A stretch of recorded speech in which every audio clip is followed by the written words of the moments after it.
blessed by the privilege of being wooed by God, mga igsoon.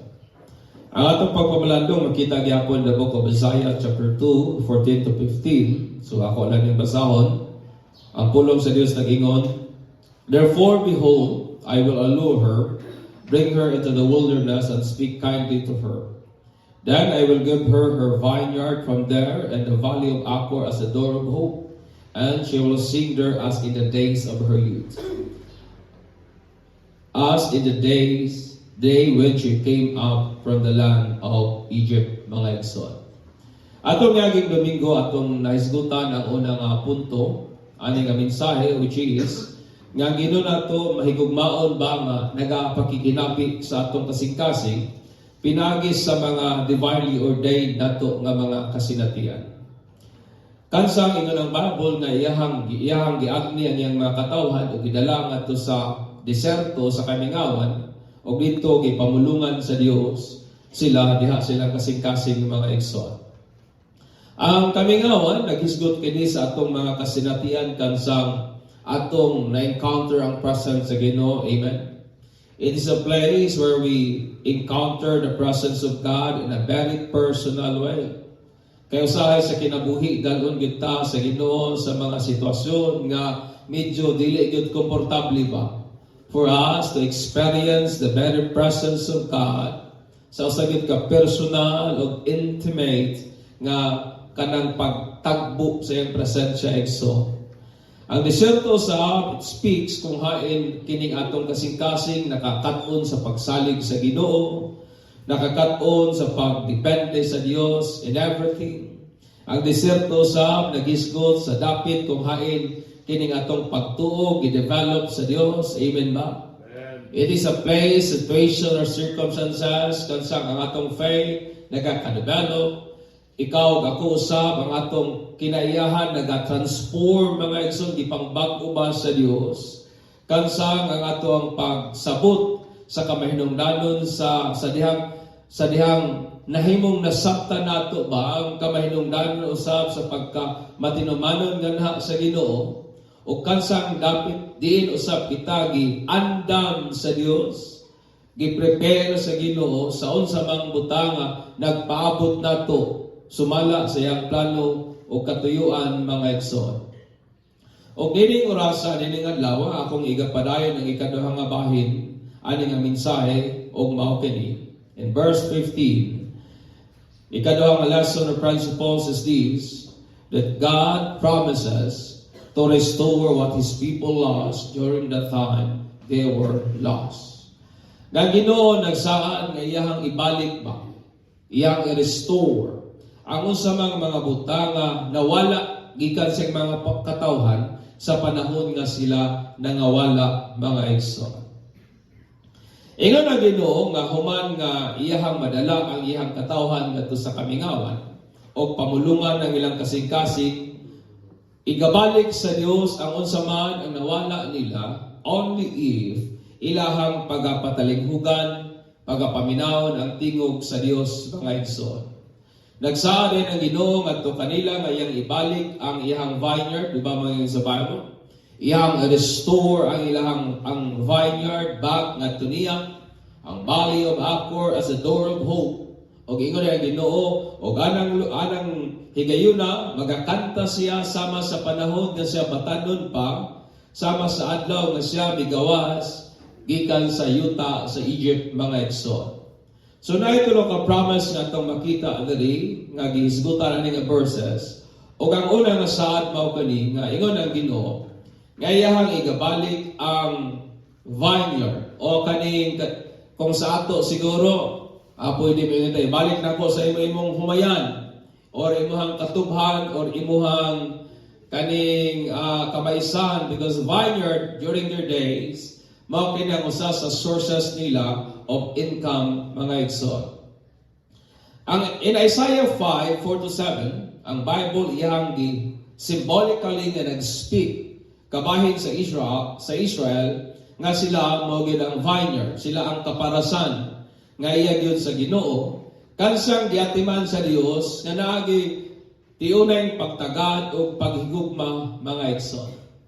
In short, ang vineyard usa ka naka-farm nga ipangga ba sa Dios, giatiman sa Ginoo with great care and love, o nag-ekspektar ang Ginoo nga gikan niya na mag-yield ka na og maayo nga ubas, maghatag ba og maayo nga grapes, but it only produces worthless grapes. Mura bitaw nagtanong kag mais nga grabing hago nimo, ang imo bayang tiguha maghatag og maayong abot, pero ang problema ang gihatag nimo bagsangon mga igsuon. Pakaw ray daghan, pakaw ray dako, pero ang unod wa gyud mga igsuon. Og mo na nahitabo sa Israel. Og tungod kay Ginoo malipay kay nagbunga lagi sila og usa ka worthless nga bunga. So ang ibuhat sa Ginoo iyang ikuha ang iyang fences, iyang ikuha ang iyang coral. And then nahimong vulnerable ang mga grapes sa atake sa mga outside nga mga mananap o guban pa. O ingon na Ginoo wala gali niya gipruningan, wala niya giatiman ang mga grapes, gitugutan ang mga sagbot nga manubo, o wa niya gipadalag ulan that adds burden ngadto sa mga grapes, mga igsoon nga nagsimbolo sa nasod sa Israel, my friend. Ang vineyard usab sa biblical na times is a great source of income. Muna kung nakay kaparasan, medyo hayahay gid ka sa ilang panahon. O usapot ka na kadapit of celebration and enjoyment. So kung naa sila yung mga special na mga occasion, dito na nila i-celebrate sa ilahang kaparasan o sa ilahang vineyard mga igsoon. O sa pikas nga bahin, nag-symbolize usab ang vineyard of abundance and blessing. Mo nang ginahulagway sa vineyard, abundance and blessing. So sa dihang ang Ginoo nagingon nga iyang igabalik ngadto niya ang iyang vineyard, it means that God is restoring ngadto niya the blessing nga iyahang nalas because of her flagrant unfaithfulness only kung siya magapaminaw sa tingog sa Ginoo mga igsoon. Amen. God promised na iyang i-restore. God promised na iyang ibalik ang iyang vineyard only if siya mag-hearken, siya magapaminaw sa tingog sa Ginoo mga igsoon. Ang kamaturan mo kani understand me that during the time of our flagrant unfaithfulness, mao kini ang kamaturan sa mga panahon nga kita mi batok ba o wa gid magmatinud-anon sa Dios, kansang nasaag kita o nidirel kita sa dalan nga iya sa Dios, kana bitong nisimang taba sa dalan nga iya gid sa Ginoo, as a result atong nawala ang protection sa Ginoo pinaagi sa iyahang mga pulong. Amen ba? We lost the protections of God through His word and command that serve as our guide even in our intense trying times and a moral compass in this life. Kabantay ba mo sa panahon nga kita ni lihis sa dalan nga iya sa Dios, nawala ang proteksyon sa Ginoo pinaagi sa iyang mga pulong, because the word of God it serve as our protection. Amen. Nawala ang proteksyon sa Ginoo, nawala ang guide sa Dios, kaya ngayang pulong, it serve as our moral compass. Mo na nga, wala na dayo basihanan, kini nga tong moral, moingon na rin ang tao, wa ko'y paki, wa man ko'y kahadlukan, mo na na'y mahitabo, dayon mga igsoon. Sa dihang ang tao ni derailed, nawala, nilihis sa dalan ngaya sa Dios, tanawa ninyo, we lost the peace of God and the ability to still amid sa mga troubles sa life. Di ba mo itinoon? Tong panahon nga medyo nilihista sa katuyuan nga iya sa Dios, nawala sa ato ang kalinaw nga iya sa Ginoo, nawala sa ato tong panahon nga bisag na mga problema, mupahiyom na ta. Pero panahon nga nilihista sa katuyuan sa Ginoo, maski gamay ang problema, nangalisang na ta. Why? Because we lost the ability to still amid sa mga troubles sa kinabuhi. Nakabsa nawala pod nato ang patience and self-control in handling our challenging nga mga situation. Nakabsan ta sa nawad-an ta sa pasensya, mo na nga gagmay lang mga butang pangsabuto na dayon ta, gagmay lang nga mga hagit kawad ano tagpagpugong sa atong kaugalingon sa pag-manage, pag-handle sa mga tough nga mga situations sa kinabuhi. Wa pa mo kasinati ni ana. Di ba tinuod? Itong panahon bitaw nga medyo layo ang ato ang kasing-kasing ba sa dalan nga iya sa Dios. Itong mga panahon nga kitagod mismo na sayod nga kaning dalan nga atong ginasubay, di man gini iya sa Ginoo. Di ba dali na kayo ta matandog sa mga problema? Dali na kayo ta matandog sa mga hagit sa kinabuhi, mga igsoon. We lost our inner joy and contentment, leaving us empty inside. Mo na nagakahitabo nato, kawad anta sa atong kalipay, di na ta makontento aning kinabuhia, og mahimong bakante, mahimong halo ang ato ang sulod, mga igsoon, nga sige na lang din pangitag mga ubang mga alternatives para kana bitang tagbawon ang emptiness sulod sa atong kasing-kasing sa mga butang that at the end of the day it only adds burdens sa kinabuhi, mga igsoon. Sa diyang nagdirilta sa ways ngaya sa Dios, we lost the fervor for spiritual things. Di ba nawad-an na tao kainit sa mga espiritual nga mga butang? Di na taganahan mo simba, di na taganahan mo ampo, di na taganahan mo tuman sa pulong sa Dios, wa na tamangandoy sa pagbalik sa Ginoo. Amen. And we lost our love for God. Nakawad-an na dahil ta sa atong paghigugma ba sa Ginoo. Nga Ginoo nahimo na lang ulahi sa tanan. Mas nahigugma na dayon ta sa mga pangandoy labaw kaysa Dios. Mas nahigugma na dayon ta sa mga butang, ubang mga butang labaw kaysa Dios, mga igsoon. Nakabsan ta sa atuang paglaom, kabahin sa pagbalik sa atuang Ginoo. Dili na ta excited sa coming ni Jesus. Ang atong ginapaabot na lang kano sa ka mahuman ang buwan kay ting sweldo na, ang atong ginapaabot kano sa kahang December kay ting bonus na, ang atong ipaabot kano sa kahang miling kay makapalod na ko sa kong tubo, etc. Pero wala na ang excitement sa pagbalik ni Jesus Christ, mga igsoon, because we lost our hope of the coming of the Son of God. And ultimately, we lost our salvation. We lost our faith. O nakabsa na rin ta sa itong pagtuo sa Ginoo, hinungdan nga nawala ang atong kaluwasan, mga igsoon. Making us condemned before the eyes of God.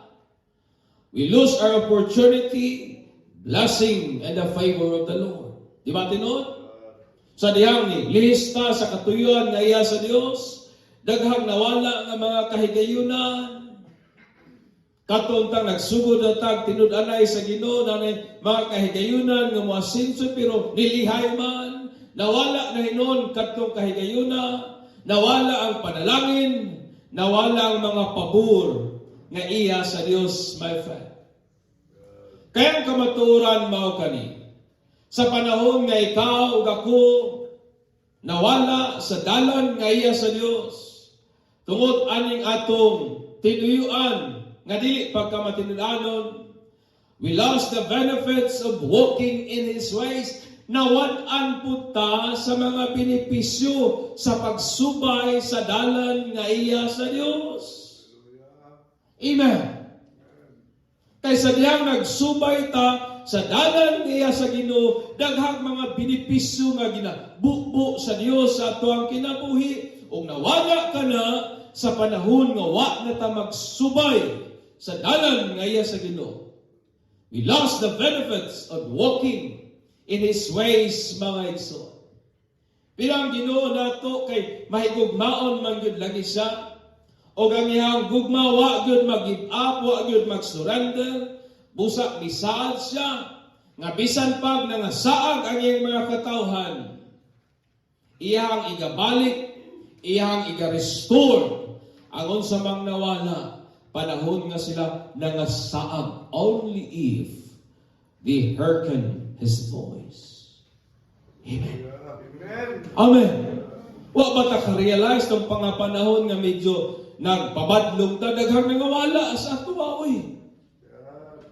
Nawat ang tagkalipay, nawat ang tagkalinaw, nawat ang tagcontentment, nawat ang tagfocus, nawat ang taog intimacy sa Ginoo, nawat ang ta sa daghang mga pabor, mga panalangin o kahigayunan, mga igsoon.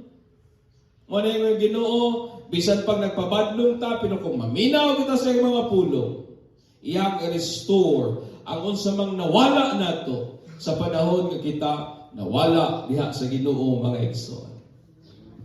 Ang kamatuoran mao kini, my friend, is this, that when we stray from the ways of God through our deliberate unfaithfulness, we forfeited the blessing that comes from walking in His path. Atong gi-forfeit ang mga panalangin nga naa sa dihang nagalakaw ta sa dalan ngaya sa Dios. Yet tungod sa dakong gugma sa Ginoo nga wa gyud mo quit, wa gyud mo give up, wa gyud mo surrender sa paghigugma sa iyang mga katawhan, and that is how God loves us. Amen. Usay gali ako maghuna-huna ko Ginoo, tabangi ra ko paghigugma sa imong mga katawhan sama sa imong paghigugma. Kaya kung ako lang siguro, ambot lang. Di yun ako kaya, mga igsoon, but this God who loves us. Kapila na ta napakyas, kapila na ta nadagma, kapila na ta nagpabuya. Yet, wa gyud siya mausap sa paghigugma nato. Nagsaad, nagaling siya ngayang i-restore. Ang unsa mang nawala nato during the season of disobedience, only if we listen to His voice ug mobalik gyud taniya, mga igsoon. Amen. God will restore the blessing that we lost only if we hearken His voice. Ay kanang sa Ginoo ingon niya that God will give the valley of Achor as a door of hope.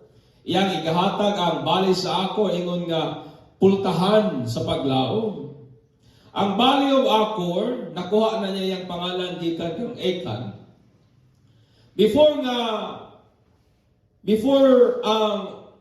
the victorious feat against the fortified nation of Jericho, nasayod ta nga ang Ginoo naghatag og kadaugan nila ba? Naghatag og kadaugan sa Israelite. O ingon ang Ginoo nga sa wala pa nila nakangker ang Jericho, naghatag na command ang Ginoo. Ingon ang Bible in Joshua 6:17-19. Jericho and everything in it must be completely destroyed. Mao kanay sugo sa Ginoo as an offering to the Lord. Only Rahab, the prostitute, and other in her house will be spared. Kinsa lang ang ibilin si Rahab o ang iyang panimalay nga magpabilin sa iyang panimalay. Tungod kay iyang ipanalipdan tong mga espiya nga gipadala ni Joshua. Nga gipadala ni Moses rather, my friend. Ingon na niya in 18, do not take any of the things set apart for destruction, or you yourself will be completely destroyed. So sa ingon sa Ginoo, ayaw mo pagkuha o mga butang gikan sa Jericho. And you will bring trouble on the camp of Israel. Kung inyo ning buhaton, magdala lang mo kasamok o kagubot sa nasud o sa camp sa Israel. 19, ingon ang Bible. Everything made from silver, gold, bronze, or iron is secret to the Lord and must be brought into His treasury. Tanan nga saman silver, bulawan, bronze, puthaw. Ingon ang Bible, balaan na sa Ginoo o kinahanglan dalon na nimo ngadto sa treasury, ngadto sa templo, ngadto sa dapit ko hainbot sa Dios kanang butanga pagadalon, mga igsoon. Upon si Achan, whose name means the one who troubles, that is the word Achan means the one who troubles. Nagdala og tigaw ba? When I word nga ka, nagdalang problema. Brought troubles upon the Israel by hiding spells of war into his tent. O sa gibuhat ni Achan, iyang gidisobey ang sugo sa Ginoo, nanguha siya itong mga sagradong mga butang, gitaguan niya siyang tent. Sa dihang ilahan ng gisulong ang Ai, city next sa Jericho. Remember, ang Jericho is a fortified na city. Pero napildi nila. Og sunod sa Jericho, ang Ai nga usa ka gamay og luya nga nasod mga igsoon. Ngayon sila, napildi galing atong Jericho, Ai pa kaha. So sa nahitabo, sa dihang ilan ang giatake ang Ai, naulawan sila kay nanguli silang pildido. Og nalibog og nakapangutana si Joshua nganong nahitabo kadto. Og nahibaw ni Joshua ang reason kay tungod di ay sa sala ni Achan. Tungod kay si Achan nag-disobey sa command sa Ginoo. So sa gibuhat ni Joshua, iyang resolve ang maong problema. O si Achan, uban sa iyang tibuok pamilya, uban sa iyang kaliwatan, gibato hangtod namatay. As a punishment for disobeying God and bringing troubles upon the house of Israel. O tanan niyang kabtangan, apil na itong mga butang ay ang gipanguha, gipangsunog mga igsoon, o ang camp kung hain sila gibato, ang dapit kung hain sila gibato, hain kana sila gi-burn mga igsoon, gitabunan pag sila dagko nga mga bato dito sa bali sa Akor. It happened dito sa bali sa Akor. Human na si Achan namatay, ang kasugo dahil sa Dios nawala na sa Israel, my friend. Ang Valley of Akor is a memorial of Achan's troubles brought upon the house of Israel nga maski karong panahon na present gihapon. The Valley of Akor was at the entrance of the Israelite into the Canaan and gave them the hope of possessing the whole land. Tungod kay ang Valley of Akor, it served na siya mo bitaw kaning murag entrada nila ba para ilang mapossess ang saad sa Ginoo mga igsoon. Das ingon na Ginoo, akong igahatag sa inyong Valley of Akor as the door of hope. But ipasabot, diha sila manukad para pagpossess sa saad sa Ginoo nga mao ang promised land mga igsoon. Amen. Ang hope naman, ani nga passage comes from the Hebrew word tikbal. Nga iyang kahulugan, it means rope, cord, or thread. Mura bag pisik ba nga imong gi-intertwine aron nga mahimong mo-create siya mas lig-on mga igsoon. So ang hope, usa siya ka physical, tangible object that binds and secure. Usa ka butang nga mahikap nimo, butang nga nagabugkos o nagahatag og seguridad mga igsoon. Busa nagahatag kini natog panguna-una nga kining paglaom, dili kini nga klase nga hope, dili kini abstract, but something nga tinuod o graspable mga igsoon. Amen. Usa ka butang nga tinuod nga imong yung masinatian, my friend. O ang Ginoo nagsaad nga iyang iga-restore ang paglaom sa iyang mga katawhan, even amidst despair, only if they hearken His voice. Ingon ang Ginoo, kung maminaw lang gid mo sa kuwang tingog, kining maong paglauma, ako ning ibalik ninyo, akong restore ninyo, maski pa taliwala sa mga kakulian nga at the moment inyong ginasinatian. Amen. Amen. Hallelujah. Ikatulo, saad sa ginaingon niya, and she will sing there in the days of her youth, as in the days when she came up from the land of Egypt. O anang dapita, ingon ang Ginoo, magasimba siya, magaawit siya, sumala atong adlaw nga batanon pa siya, o sumala atong adlaw nga siya unang nigawas gikan sa yuta sa Egypt mga igsoon.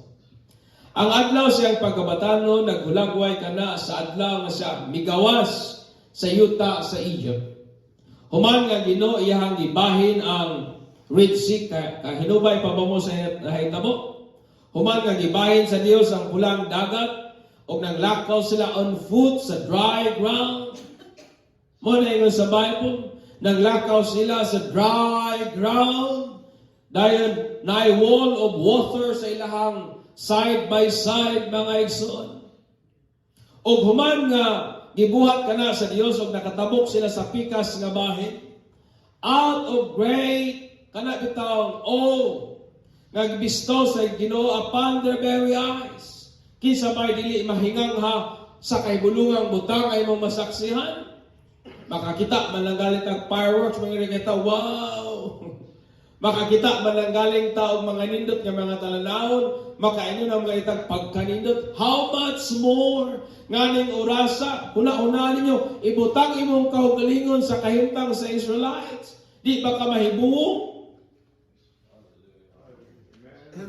Dagat na tunga, naglakaw mo sa dry ground, muna nga pagkatabok nila sa unahan igsoon, wa gid nila kapunggan, ilagyong gidayeg ang Ginoo sa kahibulungang butang nga ilahang nasaksihan mga igsoon. Amen.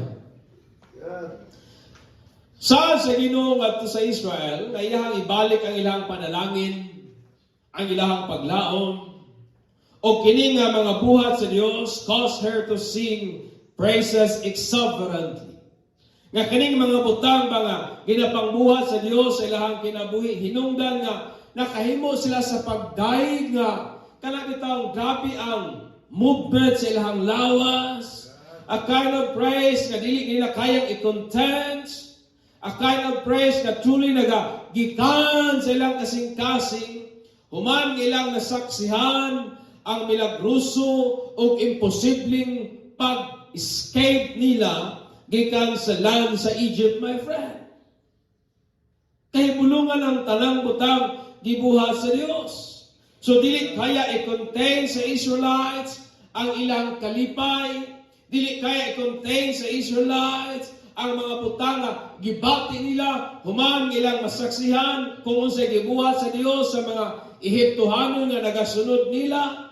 Muna kung basahon nimo, ingon na Ginoo, ingon sila nga among kang gidayeg o Dios tungod sa kahibulungang butang nga imong gibuhat. Tinuod ka nga Ginoo, o ang mga Israelite wa gyud bawot batok nimo. Mo na mga pagdayeg kay ilahang gihimo. Paghuman nila dayeg mo dito, nagkuha na dayon si katong igsoon ni Moses o tamborin o nagsayaw sa Dios. Out of expression sa pagsaksi nila sa kahibulungang butang nga gibuhat sa Dios mga igsoon. Ang kamaturan mo kani, I want you to understand me. Nga kung ato lang ma-recognize ang buhat sa Dios sa atong kinabuhi, will always result to exuberant praise, worship, and thanksgiving. Kung makita bitaw yun nato, kaning mga kahibulungang butang ginabuhat sa Dios sa atong kinabuhi, dili din nato kayang punggan, dili nato kayang i-contain kining atong mga hilabihang pagpasalamat, pagdaig o pagsimba ngadto sa Ginoo mga igsoon. Amen. Kana bitang naitaw nga dako kayo natabang nimo sa taas nga panahon wa mo makita. Pagkita niyo pag-usap, di nimo kapugnan ang pagpasalamat, oy. Di nimo kapugnan ang kahigayunan nga mapaistak siguro nimo siya out of joy kay atong panahon nga walang-wala ka, naa siya nagtabang ug uban pa mga igsoon. Nakasinati na ba mo sa mga miraculous act sa Dios sa inyong kinabuhi? Nasinatian na ba nato ang kahibulungang pagpangliho o pagpamuhat sa Dios sa atong kinabuhi?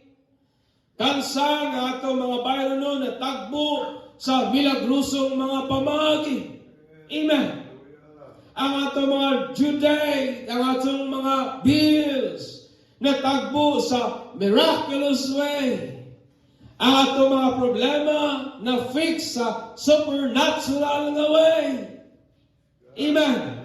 Ang atong kasing-kasing nga bago miraculously. O pa mo mahibong niya na nga, ako sa una, dali naman kong saputon, pero nahibong ko ba?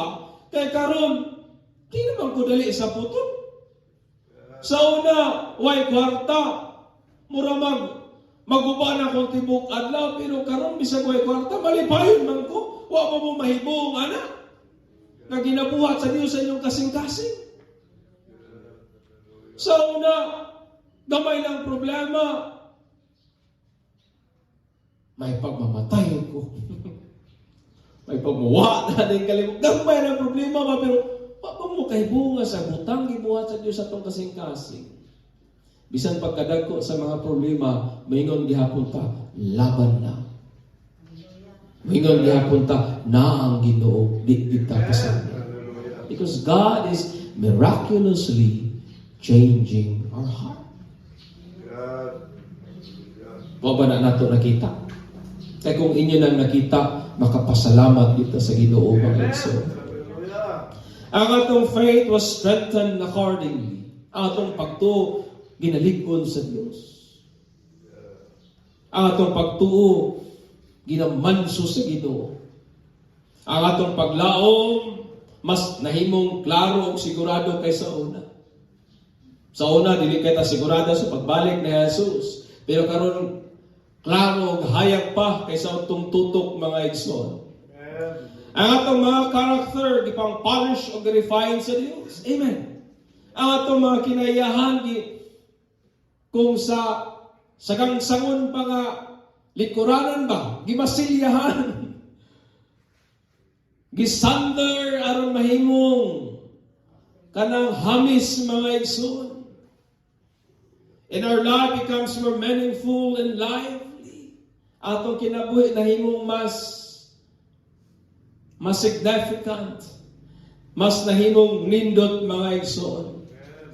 Upon realizing this work of God in our lives, we can't help ourselves but praise, exalt, and glorifies God. Amen. So dahil imo bitaw makita ng among mga butanga, di baya ginato kapunggan ang atong kaugalingon sa mga pagdaig, pag-glorify, pag-lift up sa pangalan sa atong Ginoo kansang atong kalipay diha ginato tiunay nga nakaplagan. Amen. Ang kamatuoran, my friend, mao ni only God can fill our heart with exuberant joy. Ang Ginoo lamang ang makapuno aning atong kasing-kasing sa naghingapin bang kalipay. Pinagi siyang presence o sa mga butang ngayang gibuhat sa atong kinabuhi. Ug unsa man na siya, that is the joy of being free. Ang kalipay sa pagkagawas nun. Gawas nun gikan sa hukom sa Dios. Gawas nun gikan sa sala. The joy of being free. The joy of being loved. Amen. Wa bata ka hinuklog niya nga kamatuoran. Nga Ginoo nagbuhat, nag-display siyang dakong gugma nato. Og realizing that, atong na-realize nga ikaw ako diay, gipanggap man giday pag-ayo sa Dios. And knowing that, it give us that kind of joy, ang kalipay nga ikaw gihigugma sa Ginoo. The joy of being ko, ang kalipay sa pagkatinawag, ang kalipay sa pagkaniluwas, ang kalipay sa pagkapinasaylo, ang kalipay nga ikaw ako na restore, na refresh, o na reform. Amen.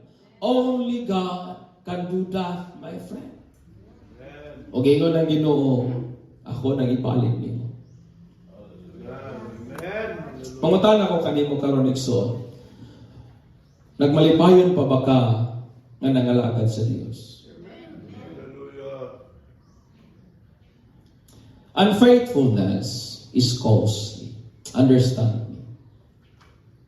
It rob us of divine blessings. Mao na ang mahimo sa dili pagkamatinudanon. Kawad-an ta sa mga panalangin. Kawad-an ta sa ato ang paglaom nga mao gid ang pag-inherit sa mga saad sa Dios. And the joy of the Lord. It brings no true benefits. Wa gyud nay maihatag nga tiunay nga kalipay. Only the weight of God's discipline upon our lives. Ang dala lang niana kining mga pagbadlong, kapukat sa pagbadlong o pagpantun sa Dios kanato.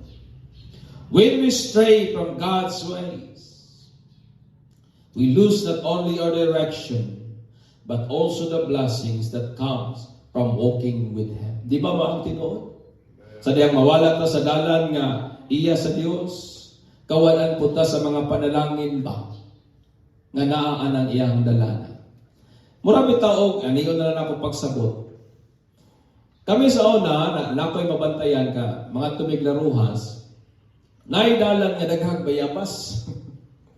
Nagkalalagay mangita taglaing dalan.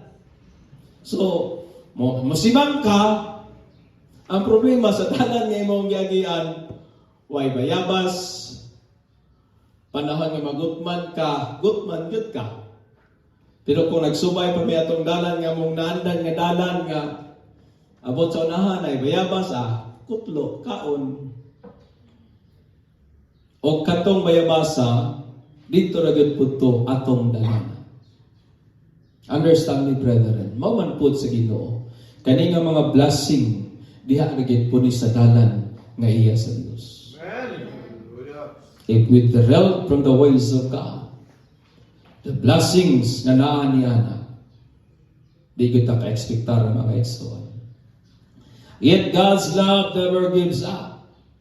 Despite our flagrant unfaithfulness, He does not surrender His love for us. Lingi aragon ay mong tapat eh. Lingi ba? Masa man ang naunga nga higugmaon sa Dios og ayo. Di ba?